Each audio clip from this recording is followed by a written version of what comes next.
ဒီနိုင်ငံဟာစိန်နေရွှေတွေကျင်းနေတွေထွက်ရှိပြီးတဘာဝတရားစာသားတွေပေါ်ကျွေသွားပေမဲ့ပြည်သူလူထုကတော့ငတ်မွတ်ခေါင်းပါပြီးခေါင်းဆောင်တွေကတော့စီးစိမ်တွေနေရာထားစရာမရှိတော့အောင်ကိုချမ်းသာနေပါတယ်။ဒါဟာပုံမြင်မဟုတ်ပါဘူး။1981ခုနှစ်မှ1998ခုနှစ်အထိမိုဘူတူစီစီစီကိုအုပ်ချုပ်ခဲ့တဲ့ဇိုင်ယာနိုင်ငံရဲ့ဖြစ်ရမှန်ပဲဖြစ်ပါတယ်။ Mobutu Sese Seko ယနေ့မှာတော့ဇိုင်ယာနိုင်ငံကိုကွန်ဂိုဒီမိုကရက်တစ်နိုင်ငံလို့ခေါ်ပါတယ်။သူရဲ့အုပ်ချုပ်ရေးစနစ်ကိုနိုင်ငံရေးတိတ်ပတ်ပညာရှင်တွေကကလပ်စတိုကရာစီလို့ခေါ်တဲ့အုပ်ချုပ်သူတွေကနိုင်ငံမှာပစ္စည်းကိုခိုးယူတဲ့စနစ်လို့သတ်မှတ်ထားပါတယ်။1965ခုနှစ်မှာအာဏာသိမ်းခဲ့ပြီး1981ခုနှစ်မှာနိုင်ငံအမီကိုဇိုင်ယာလို့ပြောင်းလဲခဲ့တဲ့သမ္မတမူဘူတူဟာနိုင်ငံတော်ဗန္နာတိုက်ကိုသူ့ရဲ့ကိုယ်ပိုင်ပတ်စံအိတ်လို့သဘောထားခဲ့ပါတယ်။သူအာဏာရလာတဲ့32နှစ်ကာလအတွင်းနိုင်ငံတော်စီကနေအမေရိကန်ဒေါ်လာ4ဘီလီယံကနေ15ဘီလီယံလောက်ထိခိုးယူထားတယ်လို့ခန့်မှန်းထားပါတယ်။သူနဲ့အပေါင်းအမတွေဟာကြီးကြီးတက်ချမ်းသာပေမဲ့အစိုးရဝန်ထမ်းတွေကိုလစာမပေးခဲ့ပါဘူး။ဒါကြောင့်ဝန်ထမ်းတွေဟာပြည်သူတွေစီကနေလက်လာမတောင်းယူမှထမင်းစားတဲ့ဘဝကိုရောက်ရှိခဲ့ပါတယ်။ပြည်သူတွေက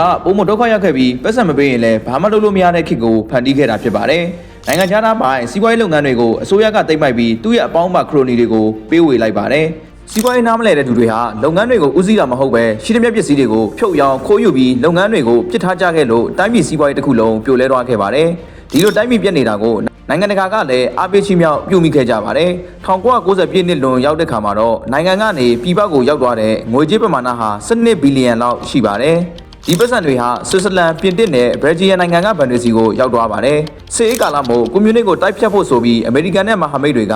မိုဘူတူကိုငွေတွေအများကြီးထောက်ပံ့ခဲ့ပါတယ်။ပြည်သူတွေအတွက်ထောက်ပံ့ခဲ့ပေမဲ့ဒီငွေတွေဟာပြည်သူတွေစီမရောက်ပဲမိုဘူတူရဲ့ဆွစ်ဇာလန်ဘဏ်ထဲကိုပဲတန်ရောက်သွားတာများပါတယ်။1998ခုနှစ်သမ္မတမိုဘူတူထွက်ပြေးချိန်မှာတော့နိုင်ငံကပြည်ပကျွေးမီ14ဘီလီယံတင်ကြံခဲ့ပါတယ်။ဒီအကျွေးတွေဟာပြည်သူတွေအတွက်သုံးခဲ့တာမဟုတ်ပဲအာဏာရှင်တွေကကိုကျိုးအတွက်သုံးရမယ့်တိလျက်နဲ့ခြေထားခဲ့ကြတာမို့ဒါကို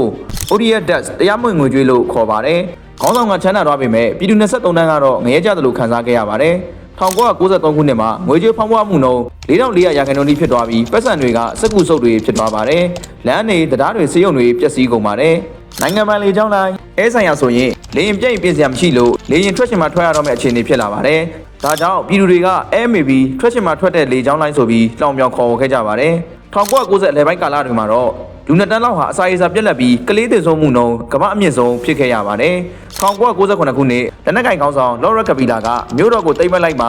သမ္မတမူတူရဲ့ခေတ်ဆိုကြီးပြီးဆုံးသွားပါတယ်။မိုဘူတူအကြောင်းကိုဆက်ပြောရရင်တိုင်းပြည်ကိုဘီယံတစ်ပါးလို့စိုးမိုးချယ်လဲခဲ့ပြီးဒေါ်လာဘီလီယံနဲ့ချီချမ်းသာသွားပေမဲ့သူ့ရဲ့ဘဝနီကုန်းကတော့အလွန်အထီးကျန်ဆန်ပြီးဆင်းရဲဒုက္ခရောက်ခဲ့ပါတယ်။မိုဘူတူဟာသူ့မိသားစုနဲ့အတူစိန်ခံလေရင်နဲ့တိုင်းပြည်ကနေထွက်သွားခဲ့ချိန်မှာ